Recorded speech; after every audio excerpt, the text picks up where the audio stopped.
You've seen them, right? Those clickbait articles that scream the world's dumbest laws.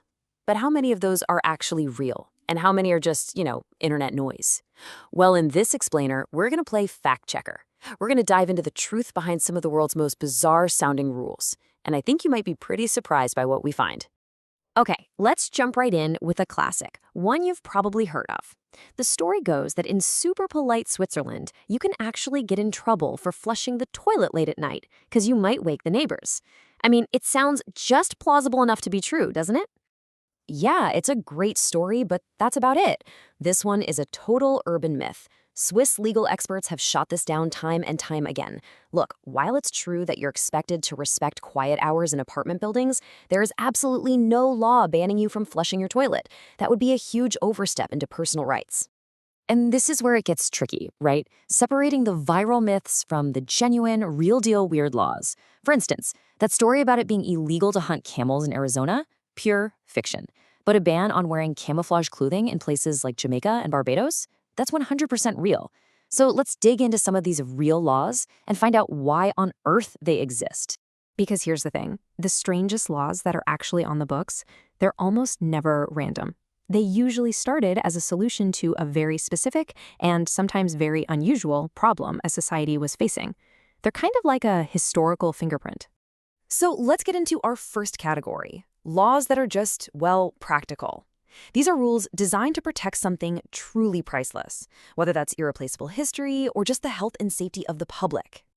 At first glance, this one sounds a little nuts. A fashion police for tourists at the Acropolis?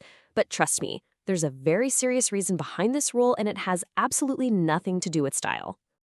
And you can tell they are not messing around, because this isn't just a gentle suggestion. If you get caught breaking this rule at a site like the Parthenon, you could be facing a fine of up to 900 euros. Ouch! So the reason for this is actually beautifully simple. Think about it. These monuments have survived for thousands of years. The concentrated pressure from a tiny stiletto heel acts like a little hammer, creating microfractures and doing irreversible damage to priceless marble. And plus, let's be honest, trying to walk on those ancient, uneven stones in heels sounds like a twisted ankle just waiting to happen. Okay, from protecting ancient stone, we go to a law that seems to defy the very laws of nature. In the remote Arctic town of Longyearbyen, it is literally illegal to be buried. So what on earth happens if you're terminally ill there? It all comes down to public health. The ground there is permafrost. It's permanently frozen solid. It's basically a giant natural freezer. And when scientists realized that the bodies of Spanish flu victims from 1918 weren't decomposing, it raised a terrifying possibility that the live, deadly virus could still be preserved right there in the soil.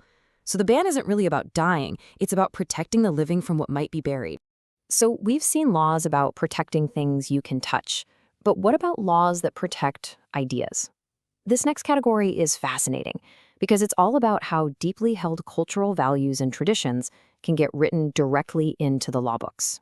This is a famous piece of travel advice for anyone heading to Thailand, and it is absolutely true. But the reason has nothing to do with the actual value of the money. So why is this act considered a crime?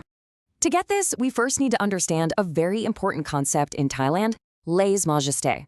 Basically, it's a very serious crime to insult, defame, or threaten the king or the royal family, and these laws are strictly enforced. And this is where it all clicks into place. The law isn't about the money itself. It's about the image on the money. Every coin and banknote has a portrait of the king, and in Thai culture, the foot is considered the lowliest, dirtiest part of the body. So to place your foot on an image of the king, the most revered figure in the nation, is a profound act of disrespect. It's a powerful example of how a law can be a direct reflection of a country's most important cultural value. So, from high heels to burials to banknotes, what do these strange rules really show us? There's so much more than just quirky trivia. They offer a unique glimpse into what a society truly, deeply values. And that's really the big takeaway here. Greece's shoe ban shows a deep reverence for its ancient past. Norway's burial ban reveals a very practical approach to public health, born from a global tragedy.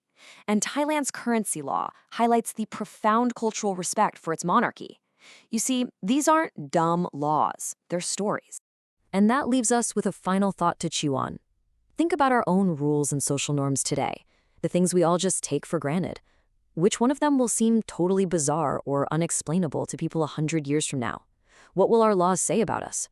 Thanks for tuning in.